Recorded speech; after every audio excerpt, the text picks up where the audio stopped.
Assalamualaikum sobat cerita manusia yang budiman. Jumpa lagi dalam kisah-kisah menarik kehidupan manusia.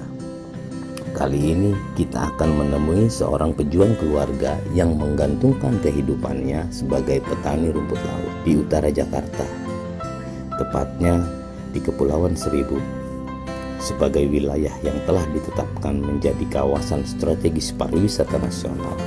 Sudah sepantasnya Kepulauan Seribu mendapatkan perhatian yang lebih, termasuk perhatian bagi para penghuninya.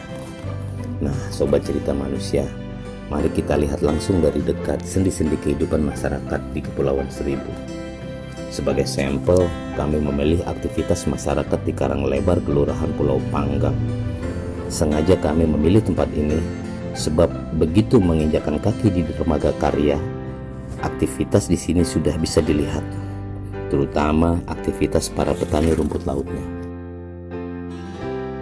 Di era pandemi ini, pemerintah memberikan support kepada para pelaku UMKM dan UKM agar mereka tumbuh. Nah, hari ini kita akan mengunjungi para pelaku UMKM yang bergerak di bidang pertanian rumput laut di bawah binaan Koramil Kepulauan Seribu. Nah, kita mau memastikan apakah para pelaku UMKM petani rumput laut di kawasan Pulau Seribu ini sudah mendapat pembinaan bantuan UMKM belum dari pemerintah pusat. Karena mereka adalah pejuang laut yang melestarikan laut, memberdayakan laut, dan menumbuhkan sumber daya laut kita.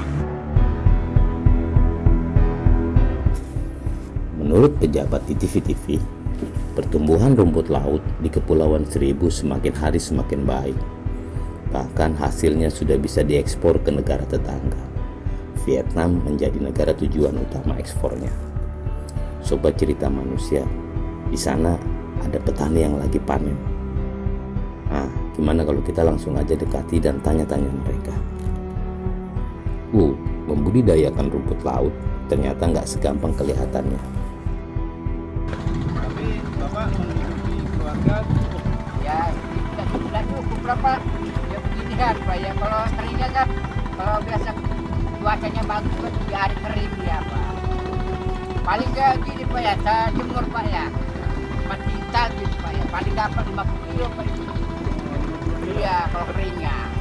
Jadi gimana Pak? Menghidupin istri, anak gimana Pak? Ya, ini Pak, tadi lain lagi Pak, sampingan Pak. Apa Pak? Ya apa aja Pak, Pak nongkol, nondang. Ya Pak nongotrek. Jadi artinya bertani rumput laut ini belum bisa jadi andalan Pak? Belum Pak, disukup-sukup ya begitu lah Pak. Apa Bisa enggak? naruh. Apa nggak ada bantuan dari pemerintah Pak berkaitan dengan ini? Tradismen dari ikan Pak. Ada bantuan Pak? Ya ikan enggak bantuan cuma 50 kilo satu orang Pak. Mau kelompok juga Pak, Kelompok juga? mau kelompok. Kalau dari kabupaten belum ada Pak, belum pernah. Bupati nggak pernah ada, nggak pernah Pak. Bupati dari ganti-ganti bupati ada. Bantuan Pak. Paling ada perikanan Pak yang bantu Pak. Ternyata butuh keuletan dan perjuangan. Namun di balik kesulitan-kesulitan itu ada potensi besar yang begitu menjanjikan. Bahkan jika dikelola secara benar bisa memberikan manfaat finansial yang sangat luar biasa bagi masyarakat luas. Tentunya untuk bisa menggali potensi secara maksimal dibutuhkan sentuhan dari banyak pihak, terutama pemerintah dan para investor. Sebab jika para petani dibiarkan mengelolanya sendiri, maka tidak akan ada percepatan pertumbuhannya. Di balik keindahannya Pulau Karanglebar ini, disinilah tertanam, bisa dibudidayakan rumput laut. Yang alhamdulillah 2 tahun saya berdikari di sini, saya memanfaatkan sebagai lahan untuk swasembada pangan khususnya di bidang rumput laut. Seaweed from Indonesia, seaweed from Kepulauan Seribu sangat bagus untuk kita kembangkan nantinya ke depan.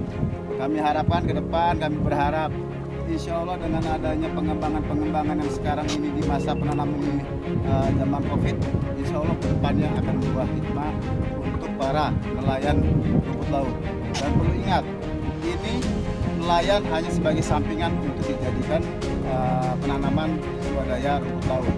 Dan hasil dari rumput laut ini sangat sudah bisa dinikmati oleh masyarakat sendiri, khususnya untuk petani ikan laut.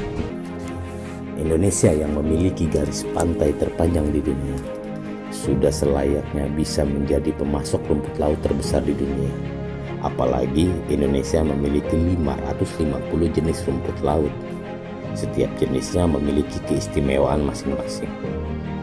Sayang, di balik potensi itu, produksi rumput laut kita masih di bawah Tiongkok yang menjadi produsen utama rumput laut di dunia.